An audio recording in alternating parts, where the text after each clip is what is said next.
अस्सलाम वालेकुम। SM news के साथ मैं हूं इश्तियाक अली। ख़बरों का सिलसिला बढ़ाते हुए ख़बर शामिल करते हैं कसूर से। कसूर यंग वेलफेयर सोसाइटी की जानिब से फ्री दस्तरखान 9 माह से जारी है, जिसमें रोज़ाना 200 अफराद को फ्री में खाना खिलाया जाता है। इसी हवाले से मज़ीद तफसीलात जानते हैं अपने नुमाइंदे जावेद आशिक से। जी जावेद, तफसीलात से आगाह कीजिएगा।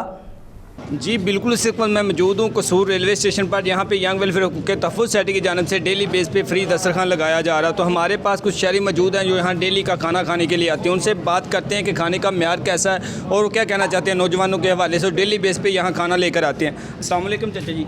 वालेकुम सलाम। अंकल जी, आप खाना खाने के लिए आए हैं? हाँ जी, खा रहे हैं। जो ये खाना दिया जाता है, ये फ्री में दिया जाता है, ये कोई पैसे लिए जाते हैं? नहीं जी, फ्री देंगे रोज। कितनी देर होगी ये खाना यहाँ तकसीम होते?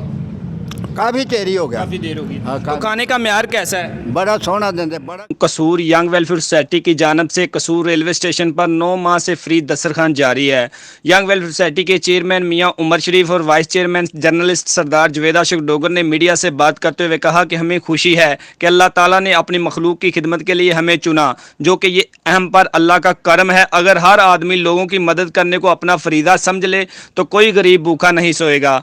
आए मिलकर आसानियाँ और खैर बांटने का काम करें ताकि हमेशा लोगों की दुआओं दिलों में ज़िंदा रहें। हम 10 साल से कसूर में इंसानियत की खिदमत कर रहे हैं। हम सब दोस्तों को दावत देते हैं आप भी हमारी टीम यंग वेलफेयर सोसाइटी का हिस्सा बने ताकि हम इससे बढ़कर फ्लाई इंसानियत की खिदमत कर सकें। कैमरा टीम के साथ सरदार जवेद आशिक डोगर, SM न्यूज़ कसूर। बहुत शुक्रिया जावेद, तफसीलात से आगाह करने के लिए। अब तक के लिए इतना ही। मज़ीद ख़बरों के लिए देखते रहिए SM न्यूज़।